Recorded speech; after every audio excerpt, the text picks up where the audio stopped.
এককভাবে কোনো বৌদ্ধের হয়, এককভাবে কোনো ইহুদির হয়, কোনো একটা দেশ হয় কি? সবাই মিলে একটা দেশ হয়। সবাই সব ধর্মের লোক মিলে একটা রাষ্ট্র হয়। ভারত হিন্দুদের, এটা কে বলেছে?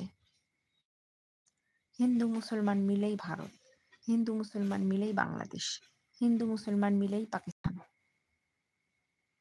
তাই নয়? শুধু আরব দেশগুলোতে মুসলমান যারা আছেন তারা সবাই মুসলমান। আমি বুঝতেছি না। আজকে এক ভাইয়ের একটা ভিডিও দেখলাম, কিছু হিন্দু লোকজন একটা মসজিদের সামনে গিয়ে, ইন্ডিয়াতে একটা মসজিদের সামনে গিয়ে মাইক বাজিয়ে নাচতেছে, আর কিরকম একদম উগ্রবাদ, মানে উগ্র মেজাজ, লাঠি সোটা নিয়ে একেবারে কিরকম ঘুমাঘুমি শুরু করতেছে, নাচানাচি, তারপরে ফাইটিং করতেছে, পিস্তল কত কি। এদেরকে আবার বিজেপি নাকি ওরা আর্মি জানি না, বাংলাদেশে আনসার ব্যাটালিয়ন যে পোশাকটা পরে সেরকম পোশাক পরা ইন্ডিয়ার কিছু লোক তাদের আবার পাহারা দিচ্ছে। এটা কিরকম অবস্থা বলেন তো? এটা কি কোনো ভদ্র দেশে করতে পারে? ভদ্রলোকজন এমন করে? কই আপনাদের উপাসনায় গিয়ে তো মুসলমানরা কোনো সমস্যা করে না, আপনাদের পূজা বন্ধ করে না। বরং এই যে জুলাইয়ে যে ঘটনাটা ঘটলো, 5 আগস্ট, 5 আগস্টে যে ঘটনাটা ঘটলো, তারপরে কে বা কারা বলতেছিল যে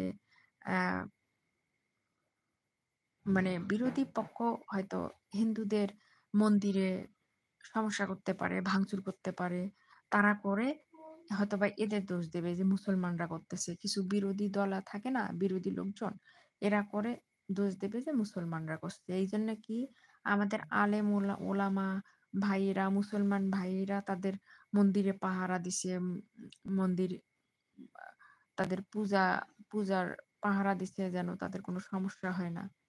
অথচ রটে বেড়াইছে যে হিন্দুদের, অথচ কিছু হিন্দুই নাকি তাদের মন্দিরে, বাংলাদেশে মন্দিরে আগুন দিছে, তাদের মন্দিরে ভাঙচুর করছে, তারা নিজেরা মারামারি করছে, করে মুসলমানদের দোষ দিচ্ছে।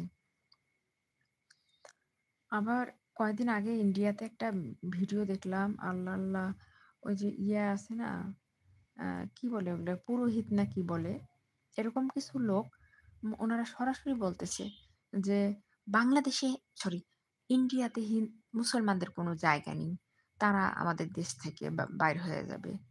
বাবা, তোমরা কয়দিনের বৈরাগী হইছো? আপনি আপনি প্রাচীন ইতিহাস ঘেঁটে দেখেন, ইন্ডিয়া কার? এই যে বর্তমান যে পুরোহিত জন্ম নিছে, আপনারা প্রাচীন ইতিহাস ঘেঁটে দেখেন না?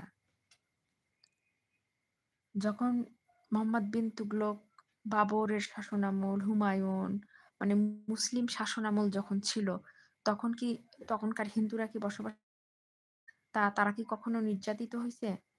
এই 47-এর পর থেকে, প্রধানমন্ত্রী শাসিত হওয়ার পর থেকে ইন্ডিয়ার হিন্দুরা প্রতিনিয়ত, ইন্ডিয়ার মুসলমানরা প্রতিনিয়ত অত্যাচারিত হচ্ছে, 47-এর পর থেকে। এর আগে, 47-এর আগে পর্যন্ত হয়নি, যখন ইংরেজ শাসন ছিল, তখন ওই হিন্দু মুসলমান কাঁধে কাঁধ মিলে ইংরেজদের সাথে তারা লড়ছে, যুদ্ধ করছে। তার আগে ছিল সুলতানি আমল, রাজা বাদশাদের আমল, মোহাম্মদ বিন ঘুরি, তুগলক, শেরশাহ, বাবর, হুমায়ুন, আকবর, এনাদের শাসন আমল আপনারা দেখেন হিন্দুরা কত শান্তিতে বসবাস করছে।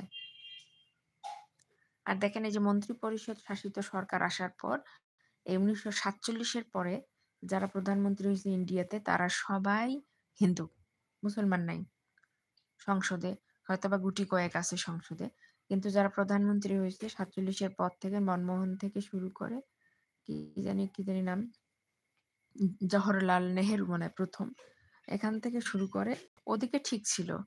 এই রিসেন্ট যারা আসতেছেন, এই তারাই হিন্দু মুসলমান সমস্যা তৈরি করতেছেন। এদের আসলে সমস্যা যে কোথায়, এটাই তো আজও বুঝলাম না। কাকা আমি পারুল, কাকা আমি পারুল।